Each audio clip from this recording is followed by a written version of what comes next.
A decorative straw bull killed me, and the first thing I saw after death was another straw creature staring at me from the center of an elite academy arena.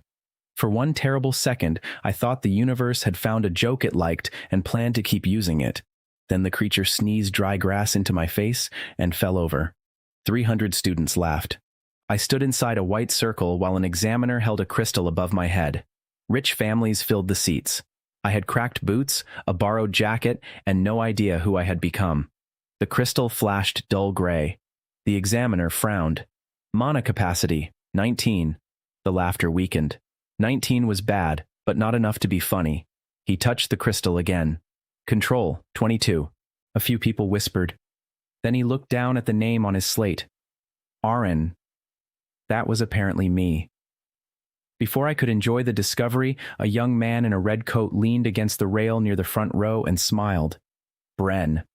The name arrived in my head with the rest of this body's memories, son of a wealthy summoner family, first in the preliminary ranking, owner of a silver wolf familiar that ate meat more expensive than my entire wardrobe. Bren raised 2 fingers. Examiner, his control test used the damaged focus rod. For half a second I thought he was helping me. Then he added, shouldn't we subtract the equipment penalty before publishing his score? Otherwise people may think he failed honestly. The arena laughed again. The examiner did not laugh. That made it worse. He glanced at the cracked focus rod beside my circle. Everyone could see one of the runes was dark. A fair test would have been repeated. Instead, after a quiet word from the faculty seats, he spoke loudly enough for everyone to hear. Final practical rating, 17. Aaron falls to last place among scholarship candidates. A board at the side of the arena changed. My name slid from 48th to 300th. Another line appeared beneath it. Scholarship revoked. The crowd made the sound people made when a cup fell from a high shelf. Not sympathy, interest. The memories in my head told me what that meant. Tuition was 12 gold a month, food 2 more, dormitory 3. I had 34 copper coins. 1 gold was 100 silver, and 1 silver was 100 copper. My financial plan had the strength of wet paper. Bren looked at the board and clapped once. Congratulations, you achieved a perfect rank. I looked at him. 300th? Yes. It is difficult to improve from perfect. His smile paused. A few students near him laughed for the wrong reason. That was enough for me. I did not need to win an argument. I needed money before sunset. The examiner pointed toward the familiar altar. Scholarship status does not remove your right to complete the entrance exam. Step forward and receive your assigned familiar. That was when I understood the second problem. In this world, a familiar could grow stronger, but its basic rank and intelligence almost never changed. To get something smarter, you replaced it with a better vessel. The rich called that normal. The poor called it impossible. I stepped to the altar. Students before me had received stone boars, wind foxes, iron beetles, and Bren's silver wolf. Then the altar flashed and gave me a waist-high scarecrow with a crooked stitched smile. Someone shouted, "Does it fight birds?" Another answered, "Maybe weak birds." The scarecrow lifted one thin arm as if offended. The examiner checked his slate twice. Common straw servant, lowest recorded combat category, no elemental affinity, no natural weapon, estimated durability, 1. Bren stepped down from the rail. Can I test the durability? The examiner should have refused. He looked toward the faculty seats instead. The same woman who had spoken to him earlier gave a small nod. I remembered her name from the body's memories. Hale, deputy head of admissions, the person who had approved 2 new private sponsorship seats this year. One of those seats belonged to Bren's cousin. The other had just become available when my scholarship vanished. The examiner said, 1 controlled strike. Bren did not even summon his wolf. He walked up to my scarecrow and flicked it in the chest with 2 fingers coated in mana. The scarecrow exploded. Its left arm landed near the faculty seats. Its head rolled between my boots. 300 students watched it stop with its stitched smile facing upward. The arena went wild. Bren spread his hands. I controlled the strike. I picked up the head. The examiner confirmed my admission without scholarship and provisional rank 300. A straw symbol appeared beside my name. Someone had already drawn a bird next to it in chalk. I carried the broken scarecrow out of the arena in both arms. No one stopped me. By evening, the whole academy knew my familiar had lost to 2 fingers. One improved version claimed it surrendered first. I had 10 days to find 12 gold. Low-level missions paid little. The agricultural club sold old straw for 12 copper a bale. That last fact saved me. The greenhouse stood beyond the main training fields, behind a cracked stone wall covered in vines. The club building beside it looked tired. One shutter hung sideways. A wooden sign had faded until only the word field could still be read. A girl was stacking feed sacks by the door. She had dark hair tied with plain cord and dirt on one sleeve. She looked at the broken scarecrow under my arm, then at me. "You are the one from the arena." I waited for the joke. She pointed toward the scarecrow's missing leg. "You tied the shoulder wrong." That was not the joke I expected. I did not tie it. Then whoever did tied it wrong. Her name was Cora. She was the only active second-year member of the agricultural club that afternoon, which explained why she was carrying sacks alone. I asked about the straw. 12 copper for 1 bale, she said. 10 if you take the moldy ones. Will the mold kill me? Not quickly. Luxury straw, then. For the first time that day, someone laughed without looking at the ranking board. I bought 1 dry bale for 12 copper. That left 22. Cora watched me drag it into the empty club shed. "Are you repairing your familiar?" "No." "What are you doing?" "I have no idea yet." That answer was true for another 6 minutes. I sat on the floor with the broken scarecrow beside me and pulled a handful of straw from the bale. My hands moved before I understood why. This body knew simple binding from childhood farm work. Twist, fold, cross, tighten. A small bird took shape between my palms. The instant I tied the final knot, a cold line ran from my fingertips to my chest. A voice spoke inside my head, not loud, not mechanical, more like a thought that had been waiting for permission. It told me that the class path called Straw Puppeteer had opened, then Field Spirit Master, then King of the Straw Army. 3 possible names, 1 rule beneath them. Anything I bound completely with my own hands from straw could live. That was it. 1 rule. No free strength, no infinite mana, no hidden sword in my soul. I stared at the little bird. It stared back. Cora had stopped moving. The bird shook itself. Dry stems clicked. Then it flew into my face. I fell backward. Cora covered her mouth. The bird bounced off my forehead, hit the wall, dropped to the floor, stood up, and flew into the same wall again. I sat up slowly. So intelligence is not included. The bird flew into a bucket. Cora laughed so hard she had to sit on a feed sack. That was my first living creation. It weighed less than a loaf of bread and had the navigation skill of a thrown shoe. I spent the next hour testing it. When I pointed to the window, it flew toward the window. Usually. When I pointed to the door, it flew toward the door. After 4 attempts. When I placed a copper coin on a crate and told it to bring the coin, it brought me a dead beetle. I decided not to discuss performance bonuses. Then something changed. On its 9th flight to the window, the bird stopped hitting the left side of the frame. On its 12th, it turned before reaching the wall. On its 20th, it flew from my hand, circled the center beam, passed through the open window, and returned without touching anything. Cora stopped laughing. I stopped breathing for a second. I held out my arm. The straw bird landed on it. The knot at the center of its chest felt harder than before. I untied one outer strand and retied it loosely. The bird remained still. Then I pointed toward the window. It flew the same clean path it had learned. The system thought returned. Real use tightened experience into the knots. Familiars in this world could gain strength. Mine could gain skill. That was the broken rule. I had spent 12 copper. A normal scouting familiar with basic route memory cost at least 8 gold.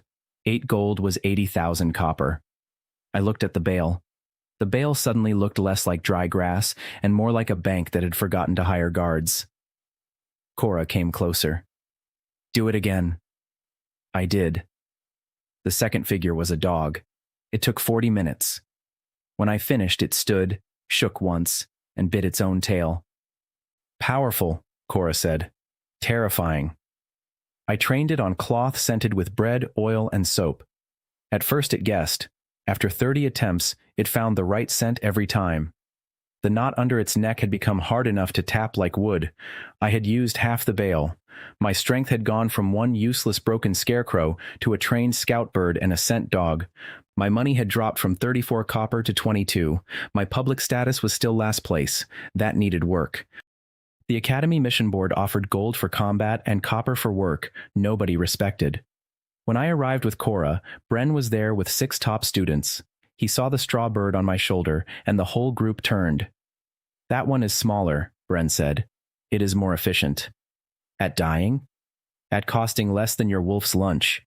The students laughed. His wolf growled. I checked the board.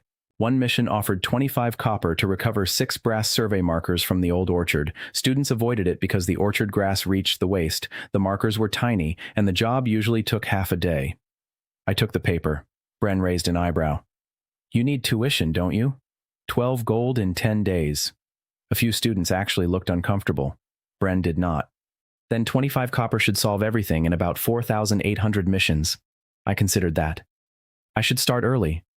The mission clerk, a narrow man named Gar, snorted into his sleeve. Bren looked annoyed that his insult had failed to land. He pointed at my bird. Fine. Tomorrow, bring back even 3 markers before noon. I will pay you 1 silver personally. The students around him reacted immediately. 1 silver was 100 copper, 4 times the mission reward. I looked at him. All 6? His smile returned. All 6 before noon, and I will make it 2 silver. Gar leaned over the counter. You heard him? I heard him. Half the hall heard him. Good. Witnesses. I liked witnesses. Accepted, I said. The next morning, the old orchard was silver with dew. Cora came because she said she wanted to see whether my bird had become smarter overnight. Bren came because humiliation needed an audience. So did about 20 students who had heard the bet. Gar followed with the official mission clock. At sunrise, he raised one hand. Begin. I released the bird. Then the dog. I had rubbed 1 recovered sample marker against the dog's straw nose before we started. Gar had provided it from storage. The bird rose above the orchard. The dog entered the grass. Bren folded his arms. For 15 minutes, nothing happened, and Bren started smiling. At 18, the dog found the first marker. The bird found the second. Then the 3rd, 4th, and 5th came faster as the 2 creatures learned the orchard. Bren stopped smiling. The 6th marker had sunk into mud near the irrigation ditch. The dog lost the smell at the water. The bird could not see through reeds. For 12 minutes, nothing happened. Then the bird landed on the dog's back. The dog moved along the ditch. The bird climbed into the air, circled, landed again, and the dog changed direction. I had not taught them that. Cora grabbed my sleeve. Did you command it? No. The dog stopped. The bird pecked the mud. I dug with my hands and pulled out the 6th brass marker. Gar looked at the mission clock. 1 hour and 11 minutes. For 3 breaths, nobody spoke. Then every student started talking at once. A mission that normally took 4 hours had been finished before breakfast. Gar held up all 6 markers and confirmed them publicly. The academy clerk paid me 25 copper. Then everyone looked at Bren. His face had gone stiff. I waited. He could refuse. That would save him 2 silver and cost him more in reputation. He understood the exchange rate. Bren took 2 silver coins from his pocket and dropped them into my palm. Enjoy it. I will. I turned to Gar. Are there more search missions? The clerk stared at my straw bird. 7. How much total? 3 silver and 40 copper. I will take all 7. The crowd exploded again. By breakfast, my money had risen from 22 copper to 2 silver and 47 copper. By lunch, 3 separate students had asked whether I sold trained straw birds. By evening, my provisional ranking moved from 300th to 274th because mission completion counted toward practical merit. I had gained strength, money, and status in one day. Bren had lost 2 silver and the ability to pretend nobody had seen it. That evening, Cora fried potatoes with onion, pepper, and goat butter. She warmed bread on the stove until the crust smelled sweet. I ate at the scarred club table while a straw dog slept under my chair and a straw bird stole crumbs. Life had become strange, but dinner was excellent. Cora pushed another piece of bread toward me. You smiled in the arena when they took your scholarship. I did. A little. That sounds unhealthy. I thought you were pretending not to care. I cared about the money. And the humiliation. I looked at the bird. It had finally learned that bread could not be carried through the table. I prefer useful problems. Cora nodded, as if that answer mattered. After dinner, I rebuilt the original broken Scarecrow. I used fresh straw, but kept the old sackcloth face. It took almost 2 hours. When I tied the last knot, it stood. The system thought told me it was mine now because I had bound the new body completely with my own hands. I gave it a broom. It held the broom upside down. I corrected it. After 30 attempts, it could sweep one straight line. After 60, it could gather straw into a pile. After 90, it stopped sweeping the dog. Progress. Near midnight, I sent the bird through the open window for one final route around the greenhouse. It had flown that route 11 times. This time, it did not return. I waited 5 minutes. Then 10. Cora came to the window. Did something catch it? Before I answered, the bird shot out of the darkness. It landed on the table. A thin piece of black straw was trapped in its beak. Not brown. Not yellow. Black. Old enough to feel like wire. I had never shown the bird that straw. I had never told it to search for anything. The bird dropped the black strand in front of me and tapped it twice. Then every knot in its body tightened at once. I did not sleep much. The black straw sat in a clay cup on the table because neither Cora nor I wanted to touch it without a reason. The bird watched it from a roof beam. At dawn, I took the cup to Perrin, the old keeper of the Academy Archive Annex. The annex smelled of dust, ink, and the kind of silence that judged you for breathing loudly. Perrin wore round glasses and had fingers permanently stained gray from old paper. He examined the strand with a magnifying lens. "Where did you find this?" "My bird did." That sentence creates more questions. It usually does. He scraped the straw with a small knife. Nothing came off. Not burned, not dyed, mineralized perhaps, very old. "How old?" Perrin frowned. "Older than this building, if I am right." The archive annex was 400 years old. I decided the black straw could wait. Tuition could not. I had 7 search missions to finish, and yesterday's success had created a new problem. Students were already taking the easy ones before I reached the board. By sunrise, Bren had claimed 3. He stood beside the mission counter with his silver wolf and a smile that was trying too hard. "Fast business requires inventory," he said. Gar looked embarrassed. Mission rules allowed any qualified student to claim work. Bren was qualified. I checked what remained. One assignment paid 2 silver to recover a basket of blue leaf herbs from the abandoned North Terraces. Nobody had taken it. I knew why after reading the warning. Wild tunnel pigs had moved into the terraces. They were low-level monsters, but they attacked in groups and weighed about as much as a fat man carrying another fat man. Bren tapped the paper. "Your bird can find plants. Can your broom fight pigs?" "My broom has 90 sweeps of combat experience." Gar made a choking sound. Bren's friends laughed. Bren pointed at the ranking board beside the counter. My name had climbed 26 places. His remained first. "You got lucky once. Take the terrace mission and prove it." There were 40 students in the hall. I looked at Gar. "How many baskets count as full completion?" 3. 1 basket earns 70 copper. 3 earns 2 silver and 10 copper because of the danger bonus. Time limit? Before sunset. I took the paper. Bren smiled. Then I took 4 more low-pay delivery missions that everyone else had ignored. His smile weakened. Cora met me at the agricultural club with 2 fresh bales. "You bought more?" I asked. "You paid the club 25 copper yesterday for storage and food." "That was not for straw." "It is now." The club treasury apparently contained 11 copper before I arrived. My 25 had more than tripled it. Cora pointed at the bales.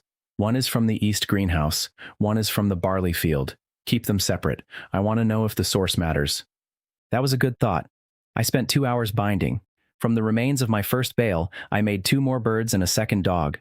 From the new east greenhouse bale, I made 1 dog and 1 squat little man with thick arms.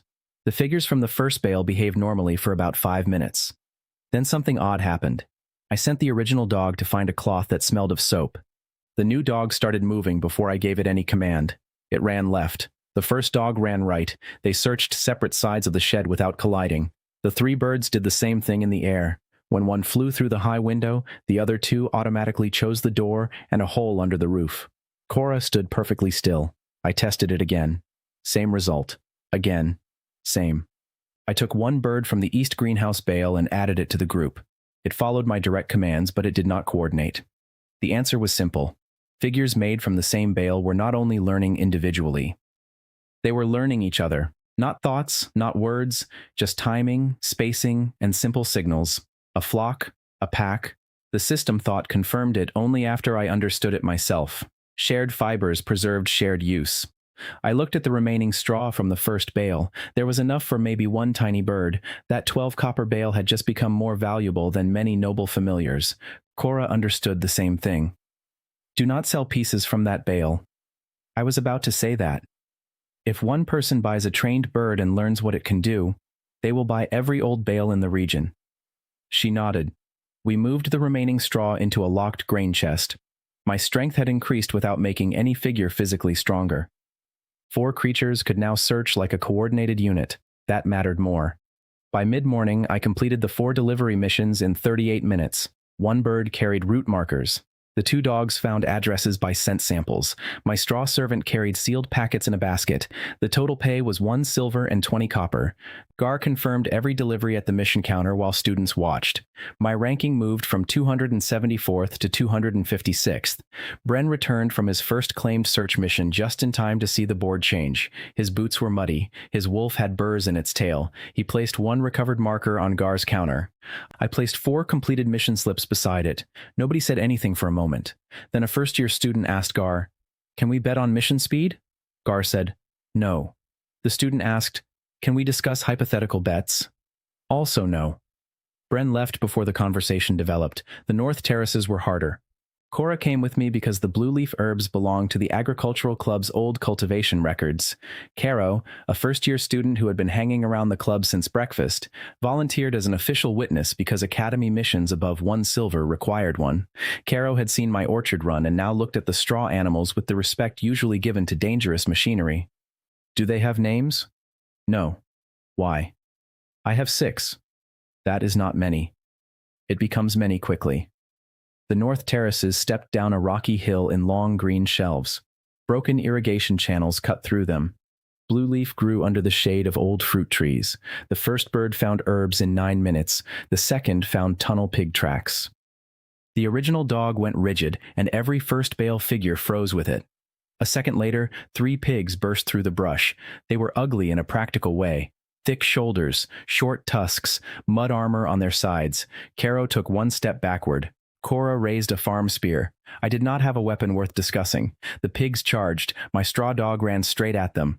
For 1 stupid heartbeat, I thought its new intelligence had failed. Then it turned 90 degrees. The other dog moved the opposite way. The pigs split. The birds dropped from above, pecking at ears and eyes. They could not hurt the monsters, but they did not need to. The pigs chased movement. My creatures gave them movement. The first pig slammed into a broken irrigation wall. The second ran through a mud channel and lost its footing. The third kept coming toward us. My straw servant stepped forward with the broom. I had not trained it to fight. I had trained it to sweep. So it swept. The broom handle struck the pig's front leg sideways at exactly the moment the animal passed. The servant exploded into straw. The pig rolled twice and hit a tree. Cora stabbed the ground in front of its nose, not the animal. It squealed, turned, and fled downhill. The other 2 followed. Caro stared at the pile that had been my servant. Was that planned? No. Should I put that in the witness report? Yes. Why? Because it makes the report funnier. She laughed, then realized I was serious. We collected the servant's central chest knot. It was still intact. That mattered. I wrapped it in cloth and put it in my bag. The rest of the mission took 3 hours. The flock found 6 blue leaf patches. The dogs traced safe paths around 2 pig burrows. Cora taught me how to cut the herb without damaging the root, and Caro filled 3 baskets. At the final patch, the coordinated birds did something new. One remained above us while the others searched. A lookout. No command. No reward. They had learned danger. When we returned before mid-afternoon, the mission hall was crowded. Word had spread because Bren had finished only 2 of his 3 claimed search assignments. He was standing near the counter when I carried in the first basket. Cora carried the second. Caro carried the third. Gar checked the blue leaf. Full completion. Danger bonus approved. 2 silver and 10 copper.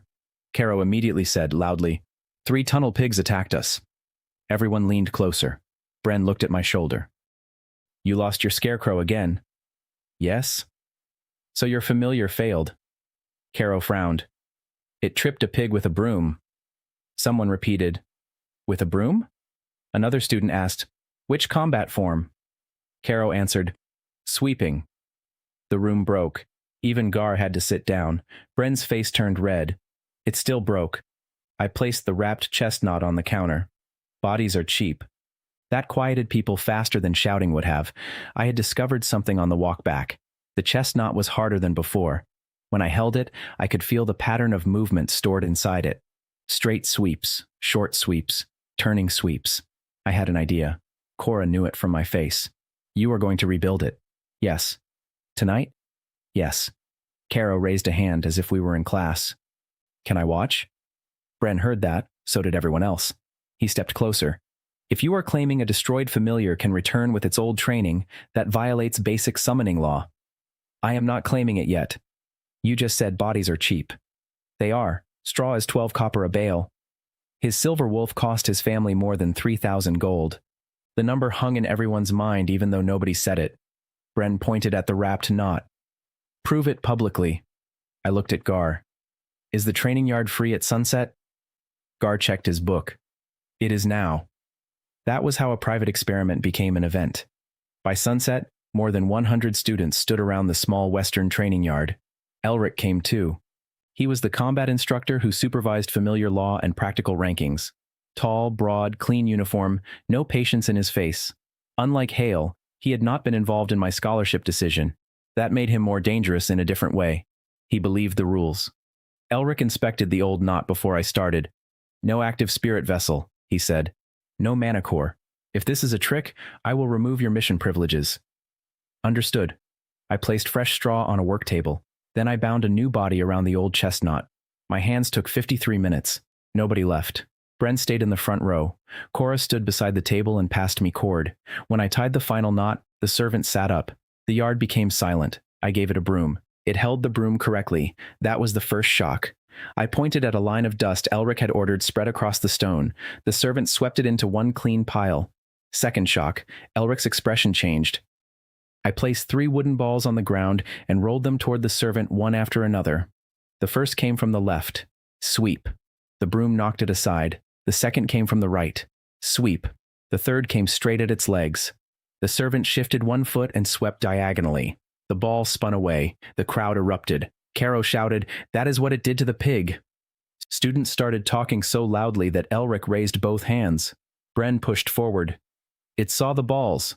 That proves nothing. Any servant can respond to movement." Elric looked at him. "Your wolf can respond to movement because it was born with predatory instincts." He looked back at my servant. "This thing has none." Bren opened his mouth. Elric cut him off. "Enough." That was Bren's second public loss, and this one came from an instructor, not me. My ranking changed after Elric filed the demonstration as a verified adaptive familiar technique. 256th became 219. The agricultural club gained 30 merit points because the testing location and material source were registered through it. My money after the day's missions reached 5 silver and 77 copper, still far from 12 gold, but yesterday I had owned 22 copper. The curve was improving. Elric pulled me aside after the crowd dispersed. "This will attract attention." "It already has." "No. Student attention is noise. Faculty attention is paperwork. Capital attention is different." "What law did I break?" "I do not know yet." "That sounds comforting." "It should not." He looked at the straw servant, which was trying to sweep moonlight off the ground because I had not given it a stopping command. Familiars can learn commands. They do not normally preserve learned behavior through destruction without a spirit vessel. If your knots are acting as memory cores, someone will want to classify them. Someone? People who classify things usually enjoy owning them afterward. That was useful information. I thanked him. Back at the club, Cora made thick vegetable soup with carrots, beans, cabbage, and pieces of smoked meat she had been saving for winter. The broth was golden with fat. She put garlic into the pan first, then onions, then the meat, so the entire room smelled good enough to repair morale by itself. Caro stayed for dinner because she had written a 6-page witness report and believed that earned soup. I agreed. The straw servant sat near the stove with its broom across its knees. The dogs lay beside the door. The birds lined the window beam. For the first time, the club did not feel abandoned. Cora counted the treasury coins after we ate. With your storage payment, herb processing share, and the mission referral, the club has 1 silver and 18 copper. How much did it have 2 days ago? 11 copper. Caro whistled. Cora looked at me. We received a closure notice last week. We need 10 silver in club revenue by the end of the month, or Hale will dissolve us and give the greenhouse to the Alchemy Society. How many days? 23. I looked around at the shed. Dry roof, work tables, storage, straw supply. The club was not a charity case. It was infrastructure. We will keep it. Cora did not ask how. That was one of the reasons I liked talking to her. After dinner, I repaired a wing on one bird and trained the new East Bale dog to track Blue Leaf. The first Bale figures watched. Near midnight, all 4 of them stopped moving. The original dog lifted its head. The three birds turned toward the main academy building, not toward the door, not toward me, toward the stone wall 200 steps away. The East Bale dog kept chewing a rope knot and noticed nothing. I walked outside. The first Bale creatures followed without orders. Cora came behind me carrying a lantern. Across the dark field, the academy windows glowed yellow. Nothing moved. Then one bird lowered its head. The dog did the same. All four straw figures faced the building as if listening to a voice I could not hear. From inside the nearest stone wall came one soft sound, a knot tightening. By breakfast, I had two theories. The first was that my creatures were sensing old straw inside the academy walls. The second was that I had finally lost my mind, and the straw was being polite about it. Cora preferred the first theory. Perrin preferred neither. We met him beside the outer wall before classes. He pressed the black strand against a crack between two stones. The strand bent toward the crack. Not from wind. There was no wind. Perrin stepped back. I have worked here 31 years. Have the walls always attracted dead plants? I asked. No. Good. That would have been embarrassing to miss. He did not smile. That worried me more than the moving straw. Perrin promised to search old construction records. I promised not to cut open academy walls before he returned. Cora made me promise twice. At the morning mission board, a red paper had been pinned above everything else. Emergency contract. A survey team had been trapped in the old Bell mine during a cave-in. 6 workers were confirmed alive behind a collapsed service tunnel. Rock crawlers had entered through the broken lower shaft. Reward for rescue before sunset. 2 gold. Additional reward for every recovered survey chest. 40 silver. Combat merit. High. The mission required either a faculty-approved familiar or a team of 3 students ranked above 150. I was ranked 219. Bren stood under the notice with his silver wolf. Of course he did. He had 2 top 50 students beside him and was signing the contract when I arrived. He saw me read it. This one involves monsters. I noticed the red paper. Search birds will not help. They usually help with searching. You know what I mean. I did. He needed a clean victory. Yesterday he had lost face in front of 100 students. Today he wanted a mission where money could not solve my weak combat power. I looked at Gar. Can 2 teams take the rescue? Gar checked the emergency rules. Yes. Rescue reward goes to the team that retrieves the workers. Chest rewards are per chest, but you still need combat approval. Elric spoke from behind me. He has it for this mission. The hall went quiet. Bren turned. Elric walked to the counter and placed a signed slip beside the contract. I reviewed yesterday's witness report. Arn's constructs have weak durability, but their coordination meets minimum rescue support standards. I will supervise remotely from the mine entrance. Bren's jaw tightened. His combat rank is below the requirement. Faculty approval replaces the rank requirement. Since when? Since before you were born. A few students coughed into their hands. Bren signed harder than necessary. I signed after him. Gar looked between us. 2 teams. Same start time. No interference. Any deliberate attack on another team means automatic failure and disciplinary review. Good. I did not want Bren cheating. I wanted him watching. The Bell Mine entrance sat an hour east of the academy. Elric brought us in an academy wagon. Caro came as mission recorder. Cora came because she knew old agricultural blasting tunnels better than any combat student, which was a sentence that surprised everyone except Cora. On the ride, I spent 38 copper at a roadside hardware stall. I bought 60 meters of cheap rope, 12 iron hooks, 6 clay jars, and a sack of chalk. Bren watched from the other wagon. You are fighting rock crawlers with rope? No. What are the jars for? Lunch. They were not for lunch. His expression improved anyway. The mine entrance looked like a broken mouth in the hillside. Dust still floated from the morning collapse. 2 injured workers sat under blankets outside. One of them, Marin, had escaped through the upper shaft and knew roughly where the others were trapped. Marin drew a map in the dirt. Main tunnel is blocked here. Lower service route may still be open, but crawlers nest in it. Rock crawlers were gray creatures with 6 legs and flat armored backs. Individually, they were weaker than Bren's wolf. In narrow tunnels, numbers mattered.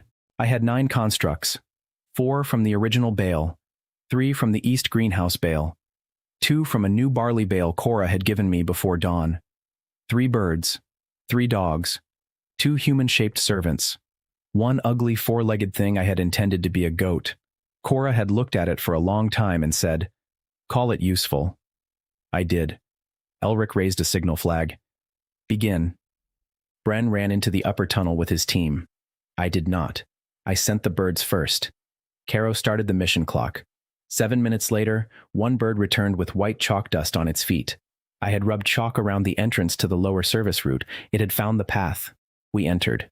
The first crawler appeared after 15 minutes. My straw dog saw it and backed away. Good.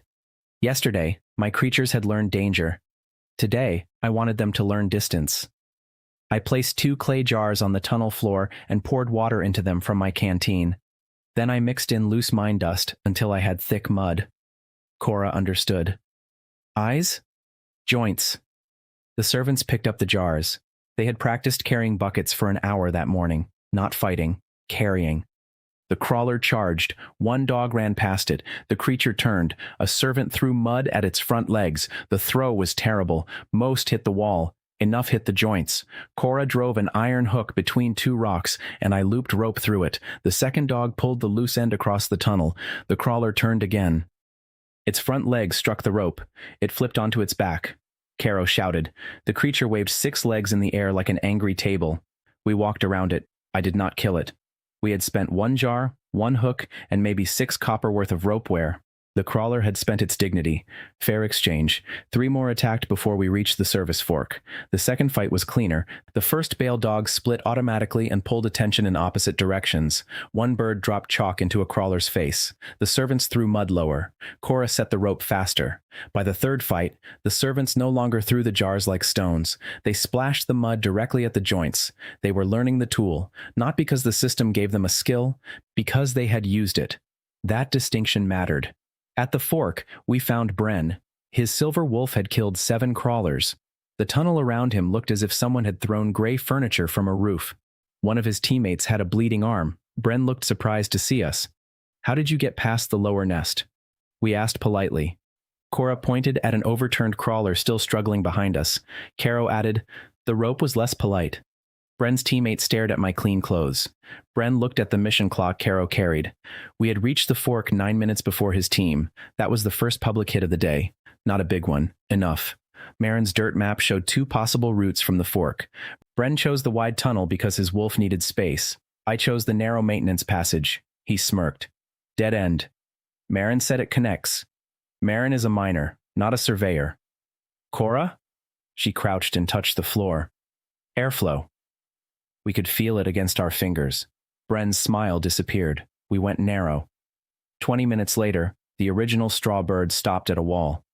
I thought Bren had been right. Then the bird tapped a wooden support beam. The dog sniffed beneath it.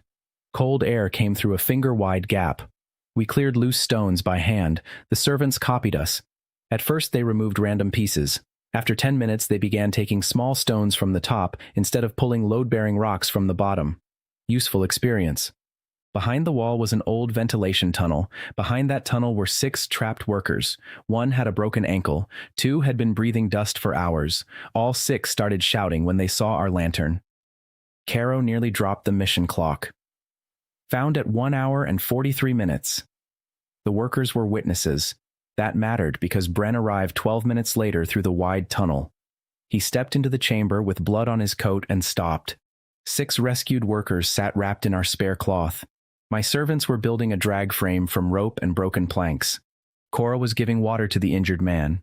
Caro was writing names into the mission record. Bren looked at me. "You found them?" "Yes." He looked at the workers. Every one of them looked back. No rumor could improve this scene for him. It was already perfect. Then one worker pointed deeper into the chamber. "The survey chests are still below. 4 chests. 40 silver each. 160 silver total." Bren recovered first.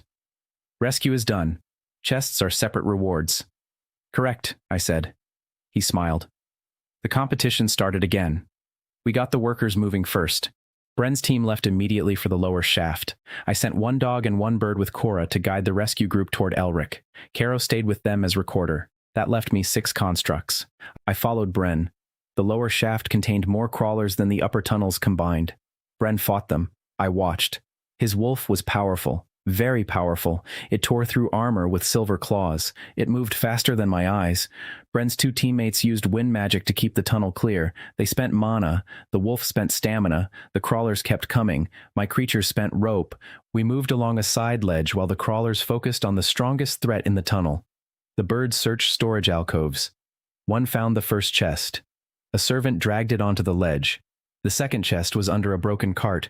The ugly goat-shaped construct found that one by crawling beneath the axle.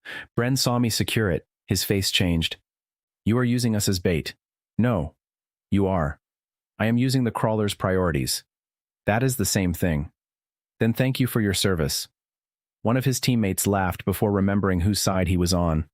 Second public hit. Bren ordered his wolf toward the third chest. I did not contest it. He earned that one. The fourth chest was behind a flooded cut in the rock.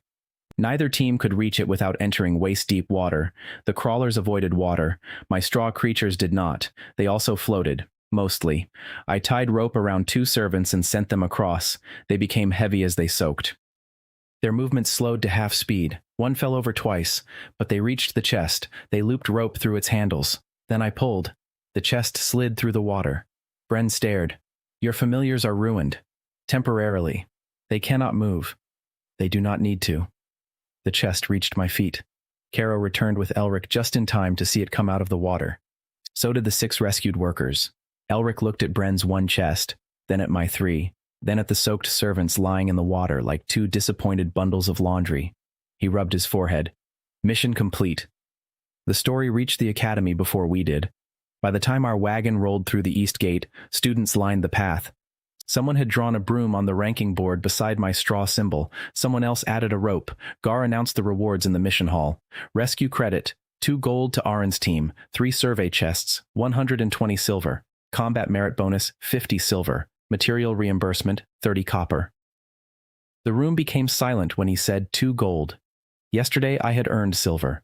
Today I had crossed into gold. My personal share after the club's mission fee and Cora's support share was 1 gold, 137 silver, and 69 copper. My total cash was now 1 gold, 143 silver, and 46 copper. I still needed more than 10 gold for tuition and fees, but 10 days no longer felt impossible.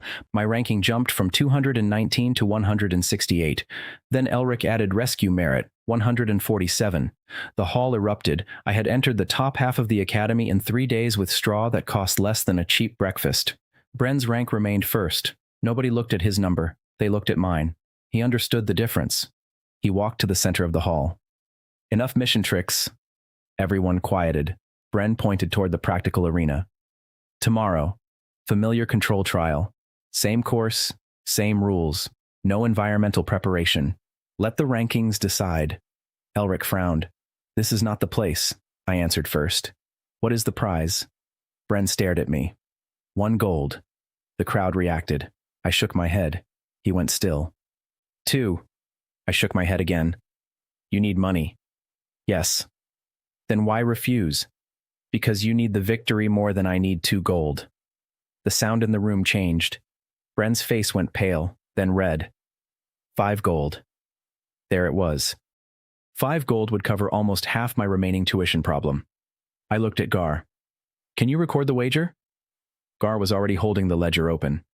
Yes. Then I accept. The hall exploded. Bren walked away surrounded by students, but nobody was congratulating him. They were calculating odds. That night the club ate well. I bought chicken for 40 copper, fresh noodles for 18, mushrooms for 12, and a small jar of sesame oil for 25. Cora cooked the chicken until the skin turned dark and glossy. She added ginger, green onion, and a little honey. The noodles soaked up the sauce. Caro burned her mouth because she refused to wait. Fenna joined us for the first time. She was an alchemy student who had once belonged to the agricultural club before classes became too expensive. She brought pickled radish and quietly asked whether the club was really earning mission revenue again. Cora showed her the ledger. Fenna stared at the number. 3 silver and 82 copper in 3 days. Not enough, Cora said, but no longer dead. Fenna looked around the warm room. Straw birds on the beams, dogs by the stove, wet servants drying beside the back door. I can come back on weekends. Cora smiled. 1 member became 2, then 3, counting Caro, though nobody had officially asked Caro and she had already put her cup in the cabinet. After dinner, I inspected the soaked servants. Their outer bodies were soft and damaged. The central knots were intact. I opened one carefully. The stored patterns were there, but weaker. Sweeping, carrying, mud throwing, rock sorting. Some repetitions felt blurred. Water damage had not erased experience. It had damaged it. That was the price. A knot could survive a body, but it was not immortal. I rebuilt both servants with dry straw from the same original sources. When they stood, they remembered most of their old movements, but not perfectly. One picked up a bucket correctly, the other dropped it once before adjusting its grip. Useful, dangerous, fair. Near midnight, someone knocked on the club door. Not a student. 2 academy guards stood outside. Behind them was Hale. The deputy head of admissions looked at my repaired servants, the mission ledger, and the straw bird above my shoulder. Her smile was calm. Aaron, by order of the Academy Administration, all self-made familiars in your possession are temporarily classified as unregistered magical constructs. Cora stood beside me. Hale continued. Until examination is complete, you are forbidden to use them in tomorrow's control trial. Behind her, one guard held a sealed confiscation crate. I looked at the confiscation crate, then at Hale, then at the 9 straw figures behind me. The ugly goat-shaped one slowly hid behind a chair. It had learned something useful after all. On what test were they classified? I asked. Hale's smile did not move. The classification is temporary. That was not my question. One guard looked at the other. Cora folded her arms. Hale said, "A student cannot introduce an unknown magical construct into an official ranking trial." Agreed. She blinked. I pointed at my creatures. So test whether they are magical constructs. We will. When? Within 7 days. My trial is tomorrow. That is unfortunate. There it was. Not rage, not a villain speech. A delay.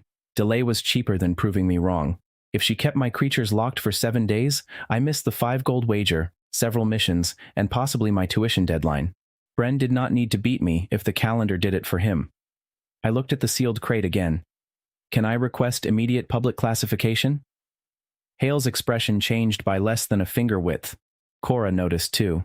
The academy rules in my memory were messy, but one rule existed because noble families did not trust each other. Any confiscated bonded asset worth more than 1 gold could receive an immediate public examination if the owner paid the testing fee. Hale said, "The fee is 3 silver. I had money now. That was another form of strength. I placed 3 silver on the table. Morning. The guards did not take the creatures. They sealed the club doors instead and stationed 1 man outside. Hale left without another word. At sunrise, the western arena was full, not because magical classification was exciting, because rumors were. By breakfast, the story had become simple. The last-ranked scholarship student had made illegal familiars, the administration was confiscating them, and 5 gold depended on the result.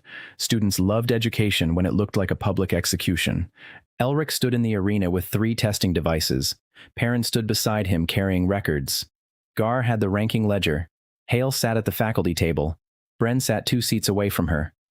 He did not look at me. Cora and Caro stood behind the barrier with half the agricultural club's inventory on a cart because the sealed doors had been opened only to move the test subjects. Elric raised his hand. Classification hearing begins. The question is narrow. Are Aaron's straw figures unregistered magical constructs under Academy law? Hale spoke first. They move without active commands. They preserve behavior after damage. They coordinate in groups. Those are characteristics of constructed familiars. That sounded reasonable. It was also incomplete. Elric placed my original straw bird inside the first device. A blue crystal measured stored mana. It remained clear. Students whispered. Elric tried again. Clear. He tested the dog. Clear. The servant. Clear. No internal mana reservoir, he announced. Hale said, "Some constructs use ambient mana." The second device was a sealed glass box that blocked ambient flow. The bird went inside. I pointed to a perch. It flew to the perch. I pointed to another. It moved. Then I gave it no command. Elric released a small wooden ball through a slot. The bird avoided it. No mana entered the box. The crowd became louder. Hale leaned forward. Stored command pattern. Possible, Elric said. He was not helping me. Good. A fair test was more useful than a friendly one. The third device detected spirit binding. No response. Elric tested every figure. Nothing. Hale's fingers tightened around a pen. She still had one argument. Absence of detectable mana does not explain autonomous learning. I raised my hand. Elric looked at me. You may demonstrate. I brought out a fresh handful of straw. The arena watched me bind a tiny human figure no taller than my forearm.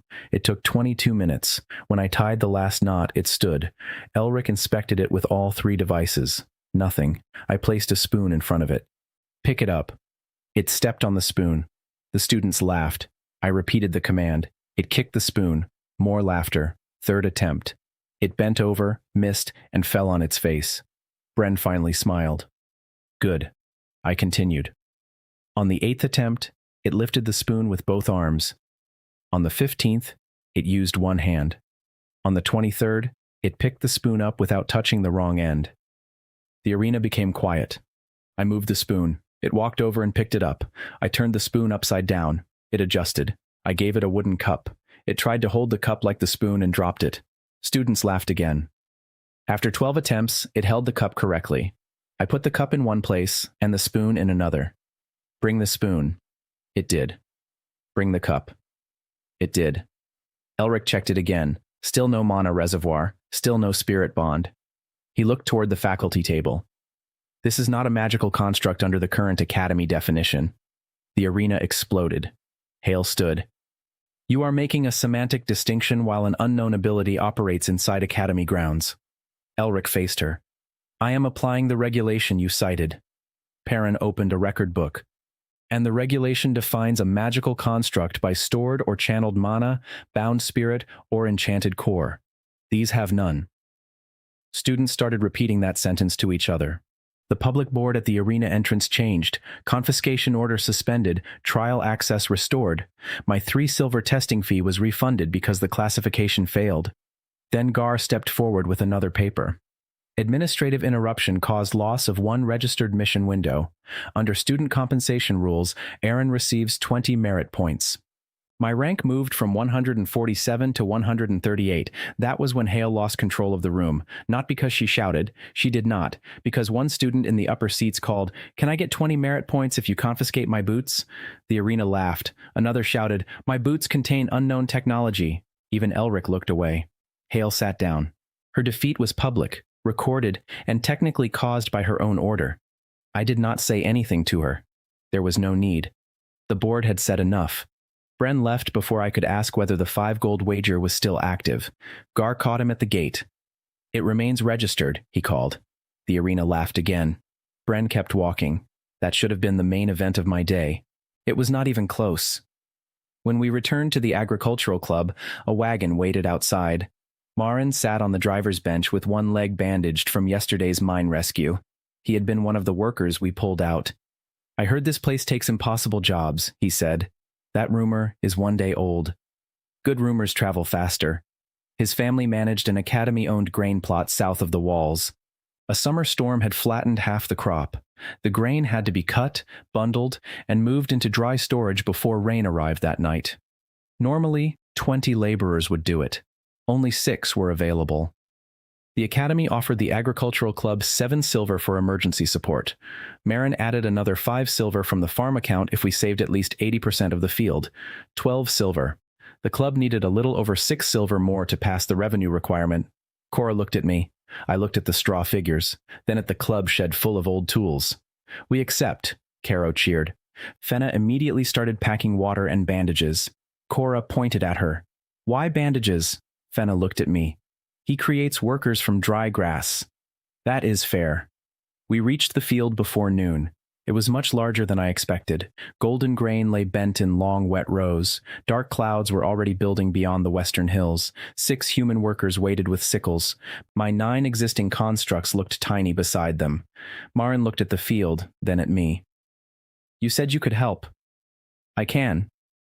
"How much straw do you need?" "How much do you have?"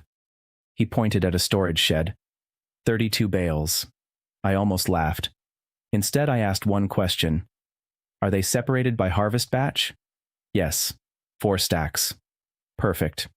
I spent the next 3 hours tying until my fingers cramped. Cora cut cord. Caro carried straw. Fenna rubbed salve into my palms whenever the skin split. I did not make beautiful figures. I made useful ones. 6 human shapes from the first stack 6 from the second, 4 from the third, 4 from the fourth, 20 new workers. Each started stupid, very stupid.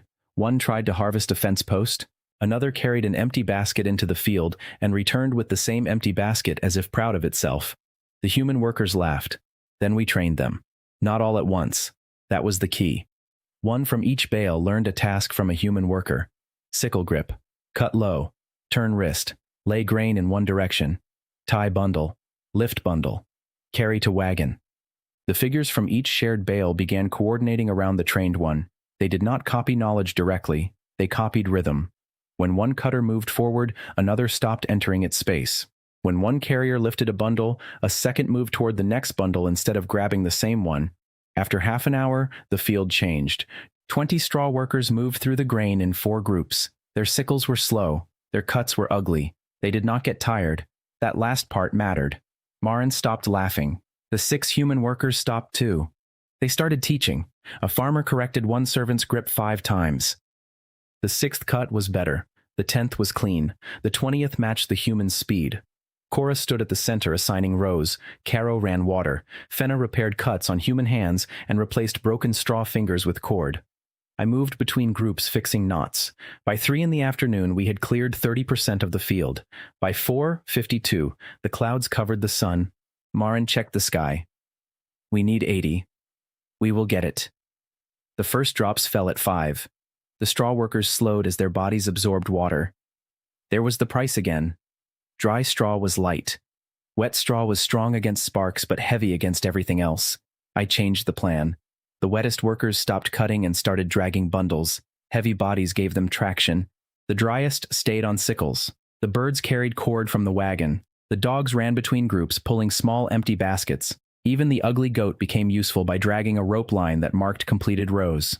At 70%, rain became steady. At 76, one straw worker collapsed. Its central knot was intact. I moved the sickle to another. At 79, Marin shouted the number from the field marker. Everyone heard him. The human workers began yelling encouragement at creatures they had mocked 4 hours earlier. At 80, nobody stopped. We reached 83% before the ground became too muddy for the wagon. Marin stood in the rain with wet hair plastered to his forehead. 12 silver, he said. He shook my hand in front of all 6 workers. Earned. Cora looked happier than she had after any of my personal victories. The club's official revenue passed 15 silver. The closure requirement was 10. The agricultural club was safe. That news reached the academy before our wagon did, because Caro rode ahead on one of the farm horses and apparently considered volume a form of transportation. When we returned through the south gate, students from 3 societies were waiting. The public club board had changed. Agricultural club status, active. Closure review canceled. Membership applications, 17. Cora read the last number twice. Yesterday, the club had 3 active people in the room. Now 17 students wanted in. Fenna laughed. Caro shouted, "We need more cups." That was the most serious problem anyone had announced all week. My personal share of the contract was 4 silver after club revenue and material costs. Not huge, but the 20 straw workers remained. They had learned cutting, carrying, bundling, and basic tool handling. My strength had multiplied. My money rose. My rank gained another 12 merit positions from the emergency job, reaching 126th, and the club that had been waiting to die now had a line at the door. 3 scales again. Strength, resources, status. I was beginning to like days with bad weather. That evening we cooked for too many people. Cora made a huge pot of rice with chicken stock. Fenna sliced carrots and green onions. Caro fried eggs until the edges were crisp. Someone donated sausages. Someone else brought sweet buns from town. The old club room filled with steam, wet coats, bowls, and noise. My straw workers stood drying under the roof overhang. Students kept going outside to look at them, not to laugh, to ask questions. How many hours to learn a sickle? Can they use a hammer? Can they plant seedlings? Can they carry alchemy crates? Can I rent 6? That last question made me stop eating. Rent. I had been thinking about mission rewards. Cora had been thinking faster. She slid a paper across the table. 3 societies asked to hire trained straw labor for tomorrow. How much? Total offer, 1 gold and 60 silver. I looked at her. She smiled. Your cheap grass has a job. For the first time, 12 gold in 10 days looked small. After dinner, I walked to the shed to inspect the workers. One of them was missing. Not destroyed. Missing. I found it behind the club building. It stood beside the cracked stone wall where the original bird had found black straw. Its hand was pressed against a gap between stones. I called it back. It did not move. That had never happened before. Cora came outside with a lantern. "Aaron, I see it." The servant pulled its hand away. A black strand came with it, then another, then 10. Ancient straw slid from inside the wall like dark hair. We stepped back. The loose strands twisted on the ground. No hands touched them. No cord bound them. Slowly, carefully, the ancient straw tied itself into a knot. My system thought spoke for the first time without me creating anything. It gave me no new class, no reward, only a warning. Something that had already been bound was trying to remember how to move. The warning stayed with me. Perrin arrived before breakfast with records and bad news. No human construction record existed for the academy. The oldest account, 400 years old, said settlers had found the stone halls already standing. A faded drawing showed the hill beneath them shaped like a body, with towers where fingers should be. I looked toward the academy. No. That was also my conclusion, Perrin said. Cora pointed at a line under the drawing. The old script had been translated in the margin. Field guardian at the western edge. Do not remove the binding straw. Do not wake it without need. Caro read it twice. What does western edge mean? Perrin opened the second book. A map showed our kingdom, the mountains beyond it, and a black line farther west where modern maps showed empty ocean. The edge of what they knew, he said. Then someone hammered on the club door. Gar entered without waiting. The capital sent an assessor. Of course it had. Good days were becoming expensive. Davin arrived wearing the silver seal of the Summoner Council. Hale stood beside him. Bren waited near the tournament gate. The control trial had expanded into the summer tournament, but everyone wanted one match, my straw against Bren's fire and Silver Wolf. Davin asked to see me before registration closed. I read the reports. That was fast. The report about a broom defeating a tunnel pig was marked urgent. I looked at Gar. He looked innocent. Davin continued. Your constructs cannot be seized under Academy law. Council law is broader. Hale's mouth almost smiled. After today, Davin said, I can issue a capital review. If your creations display uncontrolled replication, independent hostility, or forbidden spirit binding, they will be confiscated for examination. They do not replicate. How many do you have? 29 finished. Davin glanced toward the club cart behind me. It carried 17 bales. And by the tournament? More. For the first time, he looked amused. Then give me useful evidence. He walked away. Hale followed. I realized something important. Davin was not Bren with a bigger badge. He did not want me to fail. He wanted an answer he could defend when someone above him asked why a student was building an army from farm waste. That made him harder to defeat and easier to respect. The tournament started at noon. I had 5 hours.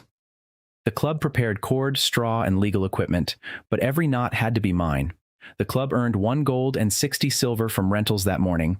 I spent 1 gold and 12 silver on straw, clay, buckets, canvas, and water carts. Bren's wolf was worth more than 3,000 gold. My whole army still cost less than one of its teeth. I made simple mice, birds, and flat crawlers as fast as my hands allowed. By noon, my existing workers, dogs, birds, and ugly goat had become an army of 216. My fingers bled through their cloth wraps. The system gave me no free stamina. Every knot was mine. That was the price of numbers. I won 2 early rounds through control, not force. My army carried 6 flags through narrow gates and recovered 20 marked stones, while the next team found 13. Before thousands of witnesses, my rank rose from 126th to 71st. Nobody called the straw weak now. They called it cheap. I preferred cheap. Cheap scaled. Bren reached the final by force. His wolf tore through barriers, jumped walls, and crossed the combat course in flames. Bren's own magic covered its silver fur in a red fire shell. That was the part I had expected. The announcer, Lior, shouted across the arena. Final control match. Bren, current academy rank 1st. Aaron, current tournament rank 71. Registered wager, 5 gold. The crowd roared. Lior raised his voice higher. Victory condition, capture the opponent's central banner or force surrender, arena damage permitted, lethal attacks prohibited. Bren entered from the north gate. His wolf burned beside him. I entered from the south gate with 216 straw creatures. The laughter returned, not cruel laughter this time, disbelief. From above, my army probably looked like someone had spilled a barn across the arena. Bren looked at the water carts. You planned for fire. Yes. Wet straw will be too heavy to move. Yes. He frowned. People had started to learn that when I agreed with a weakness, it usually meant I had already paid for it. Lior dropped the flag. Bren attacked immediately. His wolf became a red line. The first 20 straw mice vanished in flame. The crowd screamed. Dry bodies burned in seconds. No surprise. No hidden resistance. Fire was still fire. My creatures were still straw. Bren smiled. His wolf crossed half the arena and burned 30 more. 50 gone in less than a minute. Hale watched from the faculty platform. Davin watched beside her. Cora stood near my gate with both hands on the rail. I raised one finger. The trained workers opened the water carts. Buckets poured into long clay trenches we had been allowed to prepare as registered equipment zones. The small crawlers ran through them. Dry yellow straw turned dark with water and red-brown clay. They slowed, exactly as Bren predicted. Then they lay flat. The next group climbed over them. Wet bodies became moving shields. The wolf hit the first clay-coated mass. Steam exploded upward. The outer straw blackened but did not flash into flame. The creatures underneath kept moving. The arena went silent for half a second. Then it erupted. Bren shouted a command. The wolf increased the fire. I increased the mud. Workers had learned buckets yesterday. They were very good at buckets now. 6 formed a line from the water cart. 4 mixed clay. 10 carried soaked canvas strips. Dogs dragged rope loops through the mess. Birds flew above the heat and marked the wolf's movement. Nothing I used was a new ability. Every action came from work they had already done. Carry, pour, pull, search, avoid danger, coordinate. The tournament was just a farm job with a very angry dog in the middle. Bren understood too late. He sent the wolf around the left side. The first bale birds split before I commanded them. The first bale dogs moved opposite, shared rhythm. The wolf followed the dogs. A rope loop tightened around its back leg. It burned through the rope. A second loop replaced it. Then a third. The crowd counted aloud. 1, 2, 3. The fourth rope did not go around the wolf. It went around a water jar above it. A servant pulled. The jar fell. Water and clay covered the wolf from shoulders to tail. Its fire vanished with a violent hiss. Bren's face changed. The wolf was still stronger than my entire army, but strength was no longer the problem. Visibility was. Traction was. Space was. Wet straw bodies crowded the wolf. It scattered them, but intact central knots kept returning. Birds dropped wet canvas over its head. Dogs dragged its attention sideways. Workers moved behind it. Then Bren started casting fire himself. That was what I wanted. His banner stood behind him. He had guarded it with his own body because nobody expected my weak creatures to get through the wolf. I had not sent the mice into the first flames because they were useless. I had sent them because Bren had learned to ignore small things. 12 remained. They had been buried under wet clay near the center line before the match. I tapped my heel twice. The signal traveled through the first bale dog, then through the movement pattern of the pack. The mice rose behind Bren. The nearest spectator screamed before he noticed.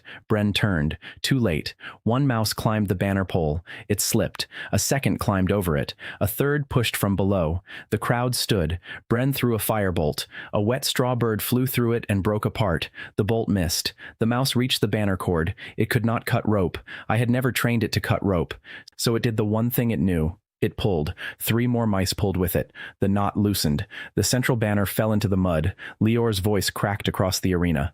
Victory! Arin wins! Thousands of people shouted at once. The public board flashed my victory. 5 gold from the wager transferred to me, with 3 gold for the tournament and 1 more for special merit.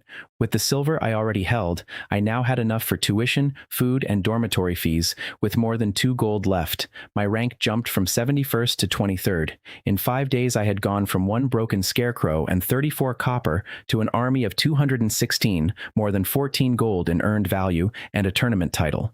Every step had witnesses. Bren stood in the mud. His wolf shook clay from its silver fur. He looked at the fallen banner. Then he laughed once.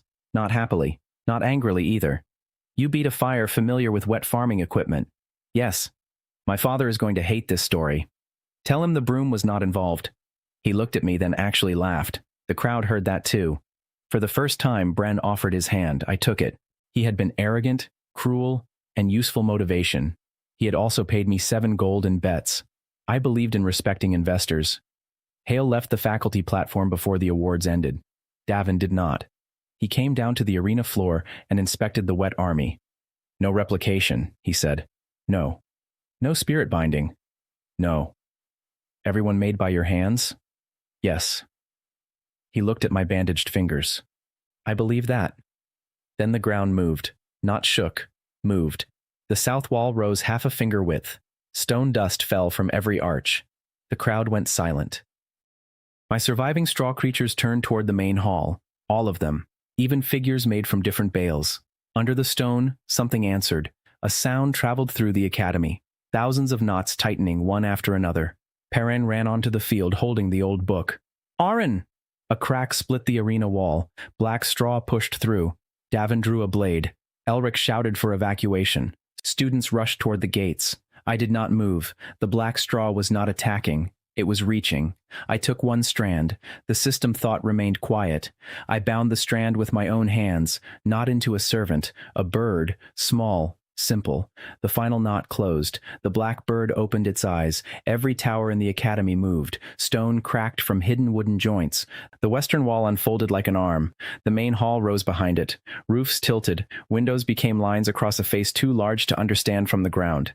The academy had never been built on the giant Scarecrow. The academy was the giant Scarecrow. People screamed. The black bird turned west. Beyond the fields, the sky had opened into a thin, dark line, and something moved behind it. I could not see a body, only a shape that made distance look wrong. Perrin opened his book with shaking hands. The old name, he said. The Harvest Eater. Davin stared at the western sky. What harvest? Perrin looked at the academy, then at all of us. Us. The giant Scarecrow tried to stand. Its left arm moved. Its right leg did not. A section under the tournament arena cracked open. Inside was a black knot thicker than a wagon. Half of it had burned. Bren's fire had not caused the old damage. It had revealed it. The giant had been sleeping because one of its ancient binding joints was broken. I could not rebuild a wagon-sized knot before the dark line opened, but I did not need to. The black bird belonged to the same ancient straw, same source, same rhythm. That was the lesson from my first 12 copper bale. I put the bird on the exposed knot. Move. The bird pulled one loose strand. Inside the giant, another strand tightened. I understood. I could not control the academy. I had not made it, but my bird could signal it. Cora reached me through the evacuating crowd. What do you need? Cord, water, everyone from the club. She did not ask why. That was still one of the reasons I liked her. Within minutes, the agricultural club became a repair crew. Workers carried water to cool cracked bindings. Fenna mixed resin from emergency repair kits. Caro ran messages between Elric and the evacuation lines. Bren used his wolf to move fallen stone without flame. Davin ordered every council guard to help instead of trying to arrest the building. Even Hale returned with academy staff and opened the locked supply stores. The giant tried again. The black bird pulled. My straw army copied its timing. Hundreds of small bodies tugged cords attached to the broken outer fibers. Human hands joined them. For once, the witnesses were not watching from seats. They were pulling with us. The repaired knot tightened. The academy stood. The entire hill rose under our feet. The giant Scarecrow faced west.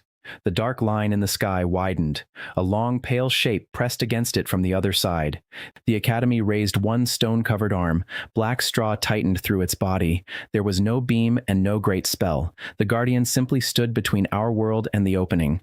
The black bird spread its wings. Every ancient knot tightened at once. The thing beyond the line stopped, moved backward, and the crack in the sky closed. For a long time, nobody spoke. Then the giant academy slowly lowered itself back onto the hill. Stone settled. Towers returned to their old angles. The main hall became a building again. The blackbird remained on my shoulder. Davin looked at the blackbird, then west. I came to decide whether your straw was a threat, he said. I found the threat. The next morning, my scholarship and entrance fees were restored. The agricultural club gained protected status because it now maintained the Guardian's bindings. Davin registered my creations as adaptive field constructs, with one condition. Every unit had to be hand-bound by its licensed maker. The capital had turned my cheat into paperwork. Hale publicly withdrew her confiscation order and admitted the classification had been wrong. That was enough. Bren fell to second rank. I remained 23rd because one victory did not erase years of points. The club received 43 applications by noon.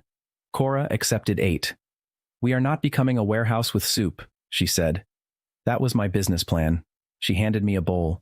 The soup had noodles, chicken, mushrooms, green onion, and an egg with a soft golden center. Fresh bread sat beside it, still hot enough to steam when I tore it open. We ate outside because part of the club wall was now technically the finger of an ancient world-sized scarecrow, and nobody wanted to discuss building codes. My straw dog slept by my foot. The original bird sat on the roof. The blackbird sat beside it.